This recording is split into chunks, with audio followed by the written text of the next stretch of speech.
சாத்தான் உங்களுடைய தலையிலே போட்டு இருக்கிறான். நீ இந்த பிரச்சனையிலிருந்து உனக்கு வெளியே வரவே முடியாது.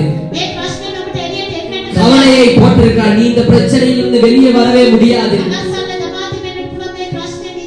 துதிக்க விடாதபடி உங்கள் மனதை கவலையினாலே நிரப்பி இருக்கிறான்.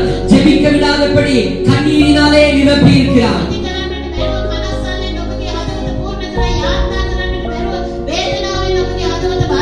ஆனால் தீர்மானம் உங்களுடையது.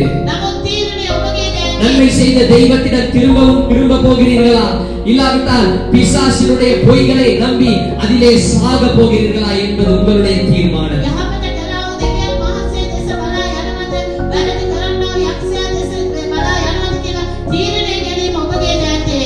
ஆண்டவருடைய வார்த்தை சொல்லுகிறது, நன்றி செலுத்தினால் எங்களுக்கு வெற்றி உண்டு. நீங்கள் எந்த சூழ்நிலையில் அவரை துதிக்க தொடங்குங்கள். இப்பொழுது நீங்கள் வீட்டுக்கு போய் சமாதானமாய் ஒரு இடத்திலே அமர்ந்து சாத்தானுடைய பொய்களுக்கு உங்களுடைய சிந்தனைகளை சாய்க்காமல், அவருடைய கவலைகளுக்கு உங்களுடைய செவியை சாய்க்காமல், இப்பொழுது கேட்ட தேவனுடைய வார்த்தைகளுக்கு செவி கொடுத்து போய் தனிமையாய் அமர்ந்து அவர் செய்த நன்மைகள் எல்லாவற்றையும் நினைத்து பாருங்கள். நீங்கள் சும்மாவே துதிக்க தொடங்குவீர்கள்.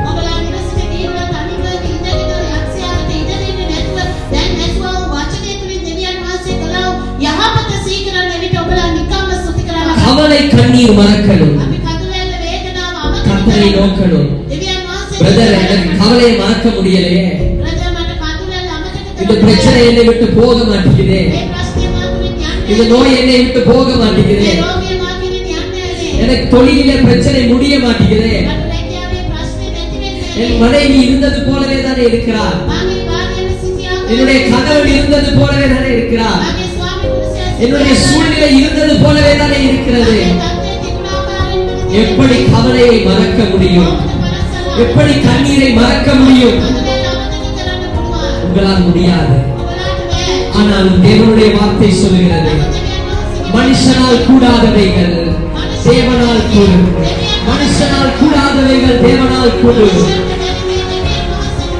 எல்லா புத்திக்கும் மேலான தேவ சமாதானத்தினாலே எந்த சூழ்நிலையிலும் உங்களை நிரப்புவதற்கு தேவனால் முடியும்.